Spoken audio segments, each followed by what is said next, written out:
انہیں شق القمر کا موضوع دکھایا۔ لفظ شق کے عربی میں معنی، زیادہ تر تفاسیر قرآن میں اس کے معنی ٹکڑے ہونا لکھا ہے، یعنی شق القمر چاند کے ٹکڑے ہونا، لیکن عربی میں یہ لفظ زمین کھودنے کے لیے بھی استعمال ہوتا ہے، جیسا کہ ارشاد ہوا بے شک ہم نے ہی برسایا پانی فراوانی سے، پھر پھاڑا ہم نے زمین کو عجیب طریقے سے، پھر اگائے ہم نے اس میں غلے اور انگور اور ترکاریاں اور زیتون اور کھجوریں۔ ایک وقفہ اور وقفے کے بعد گفتگو جاری رہے گی۔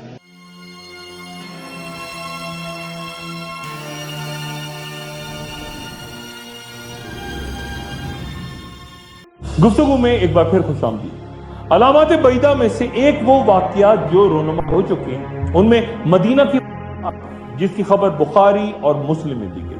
بخاری کے مطابق حضرت ابو ہریرہ رضی اللہ تعالیٰ عنہ سے روایت ہے کہ قیامت نہیں آئے گی یہاں تک کہ سرزمین حجاز سے ایک آگ نکلے گی اور اس سے بصرہ میں اونٹوں کی گردنیں روشن ہو جائیں گی۔ اس حدیث میں بصرہ کا ذکر ہے، عراق کے شہر بصرہ کا ہے۔ یہ بصرہ مدینہ منورہ اور دمشق کے درمیان ملک شام کا ایک مشہور شہر ہے، جس کا دمشق سے فاصلہ کچھ 48 میل کے لگ بھگ ہے، اور یہ وہ مقام ہے جہاں بحیرہ نامی عیسائی راہب نے رسول اللہ صلی اللہ علیہ وآلہ وسلم کے نبی ہونے کی پیشگوئی کی تھی۔ اس شہر کو بصر الحریر بھی کہتے ہیں، اور انجیل میں اس قدیم آبادی کا ذکر بوسر کے نام سے ہے۔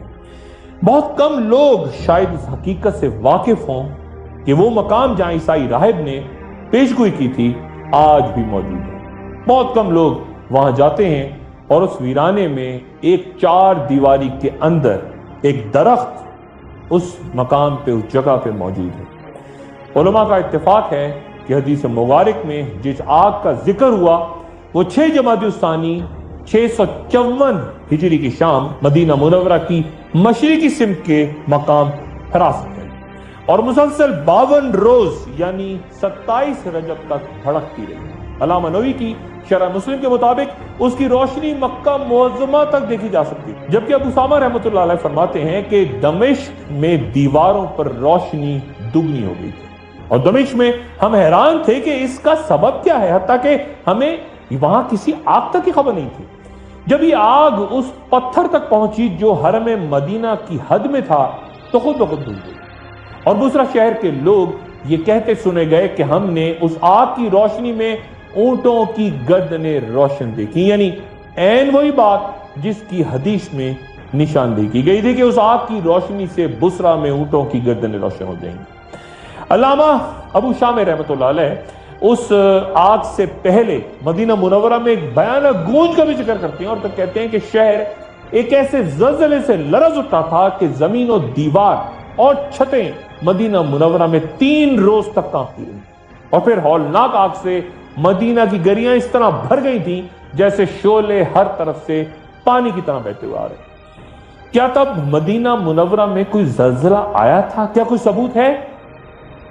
حرہ رہت میں جبل ملیسا، ایک آتش فشاں پہاڑ جو کہ صدیوں سے خاموش ہے، اور جدید سائنسی تحقیق بتاتی ہے کہ آخری بار اس نے 654 ہجری میں لاوا اگلا تھا، اور یہ آتشی لاوا اپنے مرکز سے شمال کی جانب 23 کلومیٹر کی جانب سے اٹھا تھا، اور اس کی حدیں مدینہ منورہ کے موجودہ ایئرپورٹ تک جا پہنچی تھی، اور یہ پگھلا ہوا گرم لاوا ایک ایسے مقام پہ جا کے رک گیا تھا جہاں سے مدینہ شہر صرف 12 کلومیٹر دور تھا۔ اس لاوے کی تباہکاریوں کے آثار آج بھی مدینہ منورہ کے نزدیک دیکھے جا سکتے ہیں۔ ایک اور علامت جو ظاہر ہو چکی، علامت بعیدہ کا ایک فتنہ جو ظہور پذیر ہو چکا، وہ فتنہ تاتار ہے، یعنی منگولوں سے وہ جنگ جس کی پیشگی اطلاع بخاری، مسلم، ابو داؤد، ترمذی اور ابن ماجہ کی حدیث میں بیان ہے۔ صحیح بخاری کے مطابق حضرت ابو ہریرہ رضی اللہ تعالیٰ عنہ سے روایت ہے کہ تم پر قیامت تب تک نہ آئے گی جب تک تم ترکوں سے جنگ نہ کرو جن کی آنکھیں چھوٹی، چہرے سرخ اور ناکیں چپٹی ہوں گی۔ ان کے چہرے ایسی ڈھال کی مانند ہوں گے جن پر تہ بتہ چمڑا چڑھا ہوگا، اور قیامت نہیں آئے گی یہاں تک کہ تم ایسی قوم سے جنگ نہ کر لو جس کے جوتے بالوں سے نہ بنے ہوں۔ ان حدیث میں جس قوم سے مسلمانوں کی جنگ کی خبر دی گئی ہے وہ بیشتر علماء کے نزدیک وہی تاتاری ہیں جو ترکستان سے عذاب الہی بن کے مسلمانوں پہ حملہ آور ہوئے اور اس آنے کی جو خبر رسول اللہ صلی اللہ علیہ وآلہ وسلم نے بیان فرمائی تھی کہ وہ تمام بربادی و خونریزی ہمیں فتنہ تاتار میں نظر آتی ہے۔ واضح طور پر بنو عباس کے آخری خلیفہ مستعصم باللہ کے قتل ہونے کے بعد عالم اسلام کا بیشتر علاقہ ان تاتاریوں کی وحشت کی زد میں آ کے نیست و نابود۔ اور کئی دیگر علماء کا بھی یہی کہنا ہے کہ ترکستان اور اس کے نواحی علاقوں کے لوگوں سے جس جنگ کا ذکر ہے اس کے بارے میں واضح نہیں کہ وہ خروج دجال سے پہلے ہوگی، اس کے دوران یا اس کے بعد۔ یہاں یہ تذکرہ بھی دلچسپ ہوگا کہ بعض عرب مورخین کے نزدیک اصل ترکوں کے 22 قبیلوں میں سے 21 کو حضرت ذوالقرنین نے ایک دیوار تعمیر کر کے اس کے پیچھے بند کر دیا تھا۔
یہ جو غلام تھے اور پھر حکومت کی ابتدا انہوں نے ترک سپہ سالار قطب الدین ایبک کی صورت میں کی، اور پھر التمش، غیاث الدین بلبن اور رضیہ سلطانہ یہ سب مملوک تھے۔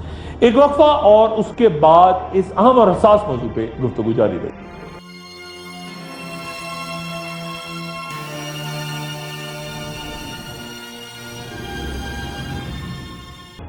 گفتگو میں ایک بار پھر خوش آمدید۔ یہ عرب و عجم تفریق اور اس کی تاریخ جو آج بھی ہمارا تعاقب کر رہی ہے اس کا ذکر بعد میں، لیکن اس مرحلے میں ذرا اس حدیث مبارکہ کا ذکر جہاں بخاری و مسلم میں ایک دعوت دیتی دو جماعتوں کے درمیان جنگ کا ذکر ہے۔ شارح حدیث ابن حجر اور دیگر علماء کی اکثریت اس بات کو متفق ہے کہ یہاں اس جنگ صفین کا ذکر ہے جو حضرت علی کرم اللہ وجہہ اور حضرت امیر معاویہ رضی اللہ عنہ کے درمیان صفین کے مقام پہ ہوئی، جو کہ دریائے فرات کے کنارے 37 ہجری یا 657 عیسوی میں برپا ہوئی، اور جسے مسلمانوں کی پہلی خانہ جنگی یا فتنہ بھی کہا جاتا ہے۔ صفین کا علاقہ اب ملک شام کا وہ علاقہ ہے جسے رقہ کہتے ہیں، اور یہ نام آج کل بہت زیادہ آپ سنتے ہوں گے کہ آج بھی وہاں مذہب کے نام پہ ایک دوسرے کے گلے کاٹے جا رہے ہیں۔ رقہ کے علاقے میں جنگ صفین سے پہلے دونوں فوجیں 100 دن تک آمنے سامنے کھڑی بات چیت کرتی ہیں اور پھر بربادی کا آغاز ہو گیا۔ مورخ یعقوب بھی بیان کرتے ہیں کہ 1 لاکھ مسلمان اس جنگ میں شہید ہوئے، اور ایک نئے گروہ نے یہاں جنم لیا جو ابتدا میں القرہ اور پھر خوارج کہلایا۔ آگے گفتگو میں خوارج پہ تفصیلی بات کروں گا، لیکن یہ بھی کہ کن لوگوں کو خوارج کہتے ہیں، دوسرے کون سے لوگ ایسے ہیں جو واقعی خوارج ہیں، اور ایسا کون سا طبقہ ہے جو خود اپنے آپ کو خوارج کہلانے میں فخر محسوس کرتا ہے، کوئی اس کی چاٹ نہیں ہوتی۔ بیشتر علماء جنگ صفین اور صحابہ کرام کے درمیان خونریزی کو بحث سے دور رکھنے کا مشورہ دیتے ہیں کہ مسلمانوں کے درمیان کوئی نفاق نہ پھیلے۔ ہم جس دور میں رہتے ہیں ارد گرد وہ نشانیاں اب ظاہر ہو رہی ہیں جنہیں علامات متوسطہ، یعنی وہ نشانیاں اس دور میں جس ہم دیکھ رہے ہیں آہستہ ہمارے سامنے رونما ہوتے، یہ واقعات ہمیں اس زمانے کی طرف مقررہ وقت کی رفتار کے ساتھ لے جا رہے ہیں جہاں پہ علامات کبریٰ تیزی سے ظاہر ہوں گی، اور پھر اس کے بعد کیونکہ کئی واقعات یعنی ظہور امام مہدی، حضرت عیسیٰ علیہ السلام، تشریف آوری، آخری جنگیں، خونریزی، یہ سب کچھ چونکہ اور موجودہ دور سے کسی نہ کسی انداز میں مربوط ہیں، اس لیے انہیں سمجھنے کے لیے ہمیں کبھی ماضی کا سفر اور کبھی مستقبل کی طرف جانا ہوگا آنے والی گفتگو میں۔ گویا تاریخ بھی گویا تسبیح کے دانوں کی طرح ایک دوسرے سے جڑی، اور پھر ہر دانہ دوسرے دانے کے بگڑنے کے ساتھ چل پڑتا ہے۔ اور جو کچھ 1400 سال پہلے رسول اللہ صلی اللہ علیہ وآلہ وسلم نے فرمایا تھا اس پہ غور فرمائیں اور اپنے ارد گرد دیکھیے تو عقل دنگ رہ جائے گی۔ مثلا صحیح مسلم میں حضرت عمر بن خطاب رضی اللہ عنہ سے روایت ہے کہ آپ صلی اللہ علیہ وآلہ وسلم نے فرمایا کہ لونڈی اپنی مالکن کو جنم دے گی اور یہ کہ تو دیکھے گا کہ برہنہ پا ننگ دھڑنگ محتاج بکریاں چرانے والے اونچی عمارتیں تعمیر کریں گے۔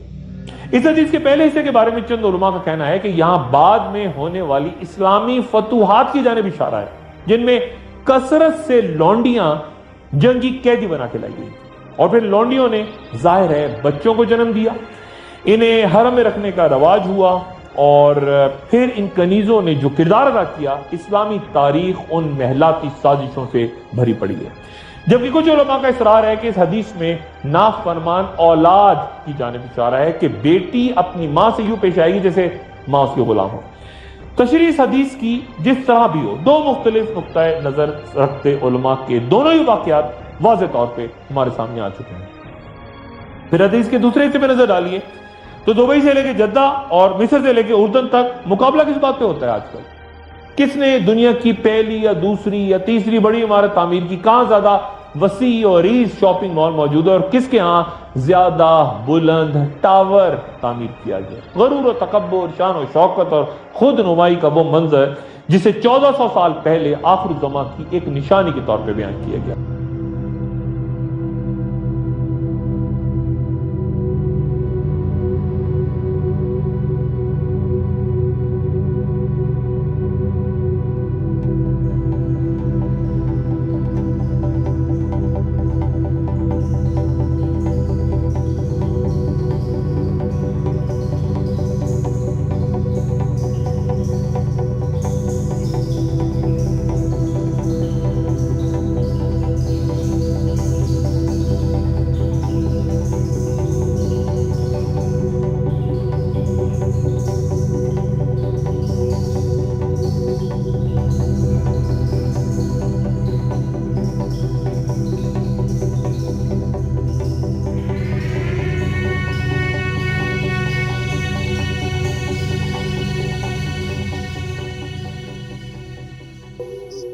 پھر ایک اور روایت کہ جب آپ دیکھیں کہ ننگے پاؤں چلنے والے اور بے بس فقیر لوگوں کے سردار بن جائیں تو یہ قیامت کی نشانیوں میں سے۔